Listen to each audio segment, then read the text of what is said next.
तक जो हमारी मांगे थी वो शासन स्तर तक विधिवत नहीं पहुंच रही थी, वो मिसगाइड हो रही थी। आपके सहयोग से आपने मुझे जिम्मेदारी सौंपी, मेरी संघर्ष समिति को सौंपी। मैंने संघर्ष समिति और कुछ सम्मानित अन्य सदस्यों को लेकर कार्य आरंभ किया। 18 तारीख को ही मैंने आपसे अपना एजेंडा जो हमने तय करा बैठकर उसी दिन आपसे उसका समर्थन कराया और उसी एजेंडे को लेकर हम दोपहर 3 बजे हम डीएम महोदय के समक्ष गए और हमने अपना वो एजेंडा रखा। सायकाल पुनः हम डीएम महोदय के समक्ष गए कि भाई हमको लिखित में चाहिए, जो भी आप देना चाहते हैं वो लिखित आपके समक्ष सब व्यक्तियों सब सम्मानित सदस्यों को मैंने जारी कर दिया था, जो सबके ज्ञान में है। माननीय सदस्यगणों, उसके बाद जो कार्रवाई हुई, हम लोग मुख्यमंत्री महोदय के पास गए, एक डेलीगेशन लेके गए, समर्थन अपना एजेंडा पेश किया। वो 21-22 तारीख को हुआ। 23 तारीख को मैंने आप सबको बताया। 24 तारीख से एक समिति का गठन किया गया। 4 अधिवक्ता साथी हमारे उसमें गए। उसमें भी आपने मेज पर जिम्मेदारी डाली कि शर्मा जी आप अपनी देखरेख में करेंगे। मैंने उस जिम्मेदारी को भी निभाया, आपके आदेश का पालन किया। उसके बाद लगातार हम कार्यरत हैं।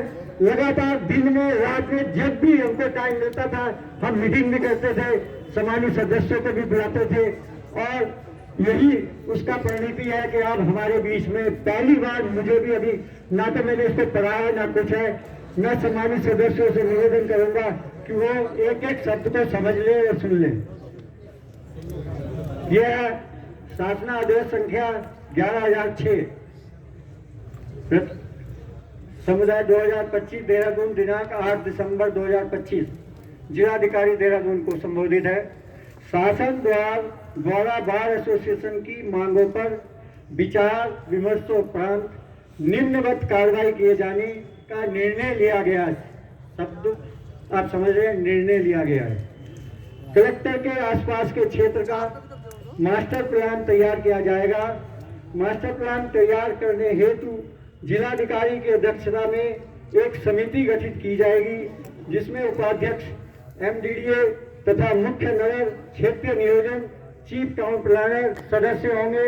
यह समिति देहरादून बार एसोसिएशन से उनके दिनांक 18/11/25 के प्रस्ताव के संबंध में बैठक निरीक्षण वार्ता करते हुए आख्यावलिक प्रस्ताव उपलब्ध कराना सुनिश्चित करेगी, ताकि यथाशीघ्र उक्त संबंध में निर्णय हेतु प्रस्ताव अंतिम किया जाए। सेकंड, बार एसोसिएशन को उनके चैम्बरों हेतु उपलब्ध वर्तमान भूमि पर किए जा सकने वाले निर्माण का आंकलन किया जाएगा तथा आवश्यकता अनुसार मास्टर प्लान के अंतर्गत यथोचित अतिरिक्त भूमि उपलब्ध कराई जाएगी। शासन द्वारा बार एसोसिएशन को उनके चैम्बर भवन के निर्माण हेतु वित्तीय सहयोग प्रदान करने के लिए माननीय मंत्रिमंडल के समक्ष निर्णय हेतु प्रस्ताव प्रस्तुत करेंगे। अधिवक्ताओं के लिए नए चैम्बरों के निर्माण अधिवक्ताओं के पुनर्स्थापित किए जाने तक वर्तमान में अधिवक्ता जहां जिस रूप में अवस्थित है उन्हें तब तक उसी रूप में अवस्थित रखा जाएगा। बार एसोसिएशन द्वारा अनुरोधित अंडरपास ओवरब्रिज का निर्माण शासन द्वारा यथाशीघ्र कराया जाएगा। उपरोक्त सभी बिंदुओं से संबंधित प्रस्ताव माननीय मंत्रिमंडल के समक्ष निर्णय हेतु यथाशीघ्र प्रस्तुत किया जाएगा। कृपया उपरोक्त निर्णय से बार एसोसिएशन देहरादून के प्रतिनिधियों को अवगत कराने का कष्ट करें। सलेश बलोगी, सचिव, माननीय मुख्यमंत्री। और ये